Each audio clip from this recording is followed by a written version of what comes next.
सबसे ज़्यादा दिक्कत जब आती है मैं तो चलाता हूँ ना, मेरा पूरा वेट इस हाथों पे आता है, दोनों हाथों पे आता है। चलाऊंगा बाइक को। अब मेरी गर्दन इतनी सक्षम तो है नहीं कि तगड़ी गर्दन है, जाना होता है तब।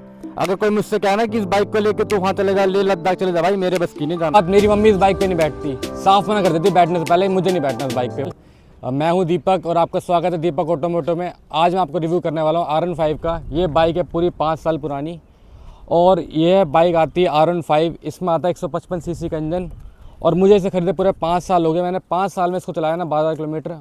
मुझे इस बाइक में जो दिक्कत आ रही है इसके अंदर आ रही है डिस्क ब्रेक में अंदर।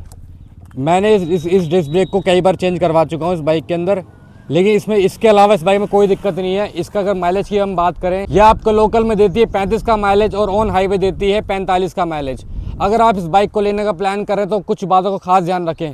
अगर भाई आप नए नए लड़के हैं, जैसे कॉलेज में बंदे पढ़ते हैं 18, 19, 20, 21 साल के जो बच्चे हैं, तो उनके लिए तो बहुत बढ़िया है। लेकिन अगर आप 28, 29 साल के और आप सोच रहे हैं हम इस बाइक से अपने शौक पूरे करेंगे, सबसे बड़ी समस्या आपको इस पर जो आएगी, ये जो उसका पोस्चर है ना, बहुत एग्रेसिव पोस्चर है। अगर आपकी हाइट 5 फुट 10 इंच से ऊपर है तो आपको और दिक्कत आने वाली है।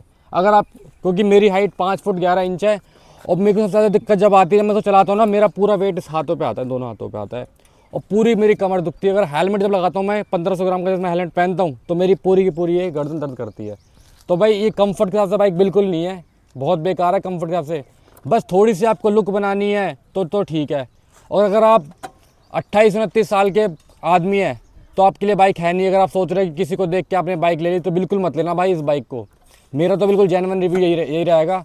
और बाकी इसके बाद इसकी मेंटेनेंस की हम बात कर लेते हैं। इसकी जो सर्विस 1500 के अंदर पूरी सर्विस आती है बाइक की। 250 रुपये का इसका ऑयल फिल्टर आता है, 250 रुपये का इसका एयर फिल्टर आता है और 750 रुपये का इसका ऑयल आता है। बाकी मैकेनिक जो लेता है 250-300 रुपये उसका सर्विस चार्ज है। टोटली इसकी कॉस्ट 1500 रुपये पड़ जाती है हर सर्विस पे। इसकी सर्विस होती है 3000 किलोमीटर बाइक की सर्विस होती है टोटल। और बाकी भाई मैंने पूरी मेंटेन करके रखी है बाइक को, लेकिन उसके मेंटेन करने के बाद मुझे सबसे ज़्यादा प्रॉब्लम इसके अंदर है ये बाइक में डिस्क ब्रेक के अंदर। ये कैलिपर है, ये मेरे को ना जब भी मैं बाइक चलाता हूँ तो मेरा कई बार पहिया जाम हो जाता है। तो मैंने एक पूरा का पूरा ये कैलिपर जो पूरा चेंज करवाया है नीचे से, ये वाला भी चेंज करवाया और ये भी चेंज करवाया है। इसके अलावा इसके अंदर भी कोई दिक्कत नहीं आई है। बस अभी चली 12,000 किलोमीटर है तो आपके सामने है कंडीशन। उसके बाद भी ये बाइक इसमें जो प्रॉब्लम दे रहा है ये दे रहा है, जबकि मुझे लगता है ये आनी नहीं चाहिए थी।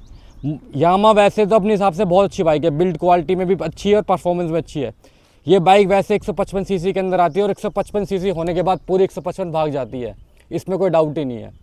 और इसकी अगर हम बात करें एयर डायनेमिक्स की, तो इसके ना इतना बढ़िया डायनेमिक्स दिया है कि आप जब इसको 120 पे भगाएंगे ना आपको लग रहा है कि 70-80 पे चल रही है, इतनी स्टेबल चलती है बाइक ये, स्टेबल के साथ से।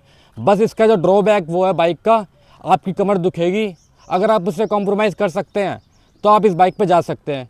ये आपको दोनों बाइकों को फील देगी। जो पीछे जो पिलियन जो राइडर बैठता है उसको बड़ी दिक्कत आती है। भाई मेरे जो दोस्त हैं ना वो कहते हैं भाई हम नहीं बैठेंगे तेरे बाइक के पीछे, हमें दिक्कत होती है बैठने में, तो वो कहते हैं हम चलाएंगे। और सबसे बड़ी बात, मेरी मम्मी इस बाइक पे नहीं बैठती, साफ मना कर देती बैठने से पहले, मुझे नहीं बैठना इस बाइक पे, वो बैठ ही नहीं पाती हैं। इसी पर्पज़ के लिहाज से मैंने दूसरी बाइक स्प्लेंडर यूज़ कर रखी है। तो भाई अगर आपके पास सोच रहे हैं आप इसको अपनी फर्स्ट बाइक बनाना चाहते हैं और लेना चाहते हैं, आपके पास एक ही फर्स्ट बाइक, तो भाई इसको बिल्कुल मत लें। अगर आपके पास दूसरी बाइक है तब आप इसको ले सकते हैं सब्स्टिट्यूट की तरह। और दूसरी चीज़, ये मेरा बाइक का हेलमेट है। इस बाइक के हिसाब से आपको जो हेलमेट लेना पड़ेगा, कम से कम 1400 ग्राम का हेलमेट होना चाहिए कम से कम। इस पर कोई 700, 800, 900 ग्राम का हेलमेट नहीं चलेगा, क्योंकि हाई स्पीड बाइक है तो उस पर अच्छा हेलमेट की ज़रूरत पड़ती है। और अच्छा हेलमेट जब हम लेते हैं तो उसमें वेट भी आता है। जब वेट आता है सबसे बड़ी दिक्कत, जब हम इसको पहन के ऐसे चलाएंगे, जैसे मैं इसके ऊपर बैठ जाता हूँ ऐसे करके, तो मैं ऐसे चलाऊँगा बाइक को। अब मेरी गर्दन इतनी सक्षम तो है नहीं कि तगड़ी गर्दन है मेरी गर्दन इतनी तो वो है नहीं कि क्या नाम है कि मैं इसको ऐसे चला लूँ। इस हेलमेट का जो पूरा वेट है 1400 ग्राम का मेरा हेलमेट है, पूरा जो वेट है हेलमेट का। जब मैं इसको चलाऊंगा, अगर मुझे मिलती खाली सड़क तो मैं फिर भी थोड़ा सा ऐसे सीधा होकर चला सकता हूँ ऐसे करके, लेकिन जहाँ ट्रैफिक मिला मुझे ऐसे झुक के ब्रेक लगानी पड़ेगी, लेना पड़ेगी। और पीछे अगर बंदा बैठा तो उसका पूरा जो शोल्डर होता है, मेरा जो शोल्डर है उसका पूरा हाथ मेरे शोल्डर पर आता है और इस वजह से मेरा पूरा जोर ऐसा लगता है।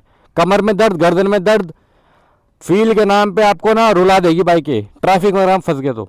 इसी कारण की वजह से मैं इसको 12,000 किलोमीटर चला पाया 5 साल में। देख सकते हो 5 साल में मात्र 12,000 चलाई है, इसी वजह से कि भाई मेरे को ना चलाने में दर्द होता है, मुझे तकलीफ होती है चलाने में। उस बाइक को बहुत ज़्यादा दिमाग ख़राब होता है। बस ये तो कभी कभार निकाल लेता हूँ जब थोड़ा फ्री होता हूँ, थोड़ा सा इधर जाना होता है तब।